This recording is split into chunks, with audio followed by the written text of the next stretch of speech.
Öğrenciler bando geçişi yapıyorlar. Çünkü bugün 23 Nisan Ulusal Egemenlik ve Çocuk Bayramı. Ben de o yaşlarda daha çok kürsüye çıkıp şiir okurdum. Monolog ezberlerdim ama hiç bandoda yer almamıştım. O kostümler, kıyafetler çok havalı şeylerdi. Ama bu fotoğraf benim söylediğimi yalanlıyor galiba. Zira üzerinde harika bir bando kıyafeti var. Ama gerçek öyle değil. Tabii bu fotoğraftaki kıyafetler bana ait değil, kardeşimin. O bandodaydı çünkü. Muhtemelen annem üzülmeyeyim diye beni kardeşimin kıyafetleri giydirip bir fotoğraf çekmek istedi. Ya da ben mızmızlandım, kardeşimi kıskandım.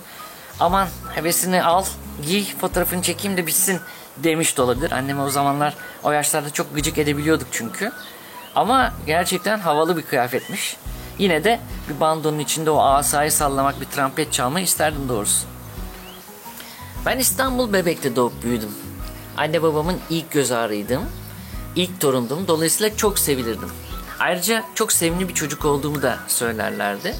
İçinde doğup büyüdüğüm mahallede sokakta oynarken büyüklerim gelip saçımı okşar, güzel gözlüm, pamuk oğlum diye sever. Veya ben böyle heyecanla bir şey anlatırken ağzımın içine düşercesine "Ah öyle mi kuzum, ay tatlım benim" falan filan diye böyle mıncırırlardı. Tabii zaman geçti, bizler büyüdük falan filan ama bu sevgi hiç değişmedi. Ara ara onları aramaya devam ederim. Bayramlarda, seyranlarda, çok özlediğimde beni hala çocuk gibi hissettirirler. Telefonu şöyle açarlar: "Ah benim kibar evladım, pamuk çocuğum, güzel gözlüm, nasılsın?" Onların sesini duymak, eski bir şarkıyı dinlemek gibi içimde hala bir şeyleri titretir. Bugün babam yaşıyor olsaydı, annem sağlıklı olsaydı eminim yaşım biraz daha küçülürdü. Ebeveynlerin olduğu kadar seni ellerinde büyüten insanların gözünde de çocuksun hala. Bu sabah köyde öğrencilerden oluşan o bando geçidi bana çocukluk günlerimi hatırlattı. Trompetler, marşlar, sesler, coşku, her şey. Tam üstüne de Ali yazdı zaten. Hadi bir bayram turu yapalım diye. 23 Nisan anne babasının, sevdiklerin gözünde çocuk kalan bizler için de bir bayram sonuçta.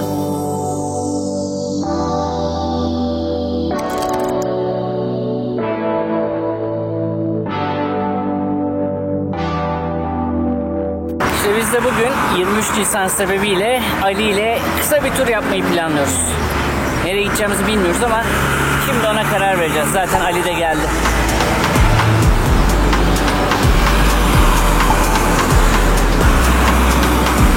Hoş geldin. Günaydın. Nasılsın abi? İyi bayramlar. İyi bayramlar.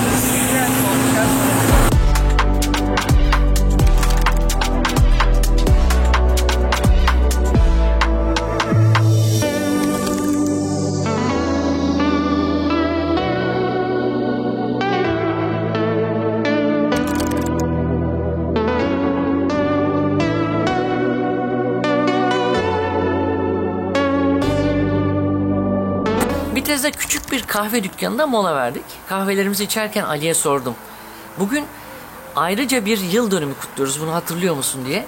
Ali de tabii dedi. 23 Nisan 2023 tarihinde Ortaköy'deki otelimizden çıkıp İstanbul Bodrum turuna başlamıştık diye. Kahvenin sahibiyle de böyle 15-20 dakika boyunca bu turla ilgili anılarımızı paylaştığımız bir süreç yaşadık. Zaten kahvelerimizi bitirdikten sonra da dönüş yoluna koyulduk.